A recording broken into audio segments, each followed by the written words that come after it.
கிறிஸ்துவுக்குள் அன்பானவர்களே, ஆண்டவராகிய இயேசுவின் நாமத்தில் உங்களுக்கு என் அன்பின் வாழ்த்துக்கள். மீகா 7ஆம் அதிகாரம் அதனுடைய 8வது வசனம் சொல்லுகிறது, என் சத்துருவே எனக்கு விரோதமாய் சந்தோஷப்படாதே. நான் விழுந்தாலும் எழுந்திருப்பேன். நான் இருளிலே உட்கார்ந்தால் கர்த்தர் எனக்கு வெளிச்சமாய் இருப்பார் என்று. எவ்வளவு அழகான வார்த்தை இல்லையா? சத்துருவை பார்த்து சந்தோஷத்துடனும் வைராக்கியத்துடனும் விசுவாசத்துடனும் கர்த்தர் மீது முழு நம்பிக்கையை வைத்து சொல்லப்பட்ட ஒரு வார்த்தை. தேவனோடு கூட நெருங்கி நம்ம போக போக வாழ்க்கையில பல போராட்டங்கள் வரும், அது இயல்புதானே.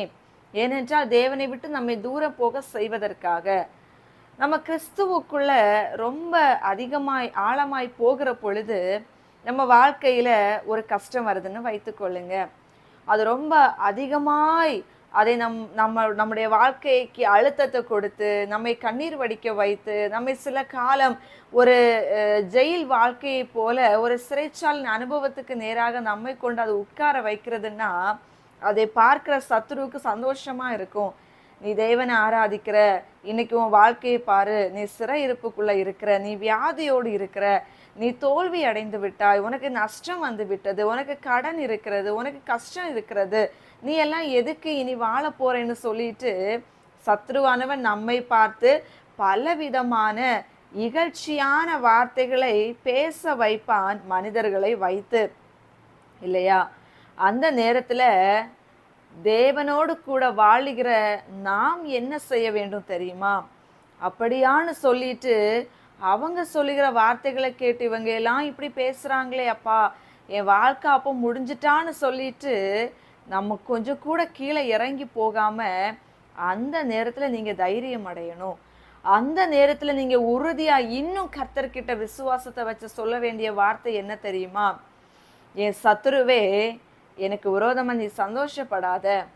நீ நினைத்தா என் வாழ்க்கை முடிஞ்சிட்டுன்னு சொல்லிட்டு நீ நினைக்கிறாய் இதோடு கூட நான் இனி எழும்ப போவதில்லை என்று நினைத்து கொண்டிருக்கின்றாய்.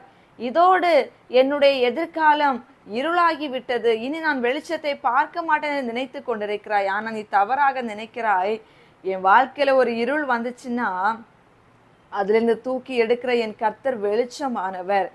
என் வாழ்க்கையில ஒரு பள்ளத்தாக்கு அனுபவம் வந்துச்சுன்னா என்னை தூக்கி எடுக்கிற என் தேவன் கண்மலையாகிய கிறிஸ்து, அவர் எல்லா சூழ்நிலையும் மாற்ற வல்லவர். அவரை தான் நான் ஆராதிக்கிறேன்.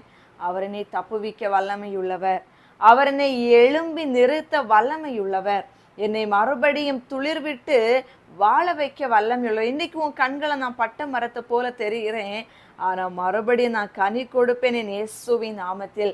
இன்றைக்கு உன் கண்களை நான் ஒரு முடவனை போல, ஒரு ஊனமுற்றவனை போல என்னுடைய வாழ்க்கை முடங்கி கிடக்கிறது, ஆனால் என் தேவன் என்னை மறுபடியும் என்னை அலங்கரித்து என்னை பிரயோஜனம் உள்ள ஒரு பாத்திரமாக என்னை மாற்றுவார் என்று எந்த அளவிற்கு சோதனையின் நடுவில், பாடுகளின் நடுவில், உபத்திரவத்தின் நடுவில் விசுவாச அறிக்கை இடுகிறீங்களோ அந்த வார்த்தையை கனப்படுத்துகிற தேவன், அந்த விசுவாசத்தை கனப்படுத்துகிற தேவன் மறுபடியும் உங்களை எழும்பி நிற்க செய்வார்.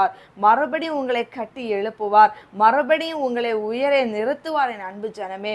ஆகையினால் சத்துருக்களுடைய இகழ்ச்சியான வார்த்தைகளை பார்த்து சோர்ந்து போகாதீங்க. உங்களுக்கு முன்பதாக நின்று பேசுகிற உங்களுடைய எதிராளிகளை பார்த்து கலங்காதீங்க.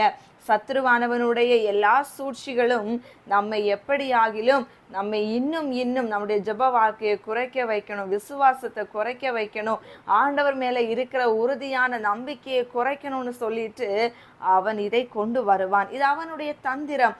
ஆகையினால் நம்ம சோதனை நடுவில் இருந்தாலும் நம்மை தூக்கி எடுக்கிற தேவன் நம்மோடு கூட இருக்கிறபடியினால் எப்பொழுதும் சொல்லுங்க, சத்துருவேன் எனக்கு விரோதமா சந்தோஷப்படாத, நான் எழும்புவேன் இயேசுவின் நாமத்தில். எனக்கு வாழ்க்கையில இருள் வந்தாலும் எனக்கு வெளிச்சத்தை கொடுக்கிற தேவனை நான் பின்பற்றுகிறபடியினால் மறுபடியும் என்னுடைய வாழ்க்கை பிரகாசிக்கும் என்று சொல்லி விசுவாசத்தோடு கூட இருங்க. நிச்சயமாய் தேவன் நம்முடைய வாழ்க்கையை மாற்றுவார், நம்முடைய சிறையிருப்பை மாற்றுவார். அள்ளி தூவும் விதையை சுமந்து கொண்டு போகிறவங்க கண்ணீரோடு கூட போவாங்க, அழுது கொண்டே போவாங்க. ஆனா அரித்த அரிக்கட்டுகளை அவங்க தூக்கி எடுத்துட்டு வருகிற பொழுது சந்தோஷமா வருவாங்க. அதே போல இன்றைக்கு சோதனை நடுவில் கர்த்தரை தேடுகிறது கொஞ்சம் கடினமா இருக்கலாம். பாரமா இருக்கலாம், ஒரு பெரிய ஏதோ ஒரு சுமையை சுமக்கிறது போல தாங்க முடியாத வலிகளை கொடுக்கலாம். ஆனால் கர்த்தர் செய்கிற நன்மையை நம்ம பார்க்கிற பொழுது இந்த பாரமெல்லாம், இந்த நெருக்கங்கள் எல்லாம், இந்த பலவிதமான உபத்திரவங்கள் எல்லாம் பனியை போல நம்மை விட்டு மறைந்து போகும்.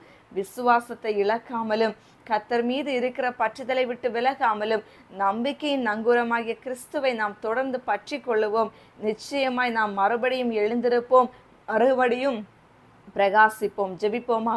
எங்களை நேசிக்கிற நல்ல தகப்பனே, அப்பா, நீரே எங்களுக்கு தாயும் தகப்பனுமா இருக்கிறீங்க அப்பா. அப்பா, நாங்கள் உண்மை உறுதியாய் பற்றி கொள்கிற பொழுது நீர் எங்களுக்காக யுத்தம் செய்கிற தெய்வம் அப்பா. உம்மீது விசுவாசத்தோடு எங்களுடைய காரியங்களை நடப்பிக்கிற பொழுது நீர் எங்களை எல்லா சூழ்நிலையிலும் தாங்குகிற தெய்வமா இருக்கிறீங்க அப்பா. ஆகையினால் இன்றைக்கு எங்களுடைய வாழ்க்கையில நாங்கள் அனுபவிக்கிற நெருக்கங்களையும் அனுபவிக்கிற பாடுகளையும் பார்த்து சத்துருவானவன் இன்றைக்கு பலவிதமான வார்த்தைகளை வசை சொற்களாக பேசலாம், இகழ்ந்து பேசலாம், ஏளனமாக சிரிக்கலாம், அற்பமாய் நினைக்கலாம்ப்பா. ஆனால் அது நிரந்தரம் அல்ல. அவனுடைய சந்தோஷத்துக்கு முற்றுப்புள்ளி வைக்கிற தேவன் நாங்கள் ஆராதித்து கொண்டிருக்கிறபடியினால் நீர் எங்களை மறுபடியும் கட்டி எழுப்புவீங்க, மறுபடியும் பிரகாசிக்க பண்ணுவீங்க, மறுபடியும் துளிர்விட வைப்பீங்க, மறுபடியும் கனி கொடுக்க வைப்பீங்கன்னு நாங்கள் விசுவாசத்தோடு கூட நாங்கள் அந்த சத்துருவை எதிர்க்கிறோம். நாங்கள் உண்மையிலே நிலைத்திருக்கிறோம்ப்பா. அந்த பலனையும் அந்த விசுவாசத்தையும் ஒவ்வொரு நாளும் எங்களுக்கு தாரும். நாங்கள் ஒரு பொழுதும் சோர்வடையாமல் நாங்கள் உமக்கு காத்திருக்கிறபடியினால் கழுகுகளை போல எழும்பி பிரகாசிக்க கத்திருக்கிறபை தாரும் அப்பா. உங்களுடைய கரத்துல எங்களை வெறுமையாக்கி ஒப்பு கொடுக்கிறோம். இயேசுவின் நாமத்தில் ஜெபிக்கிறோம் நல்ல பிதாவே, ஆமென். God bless you.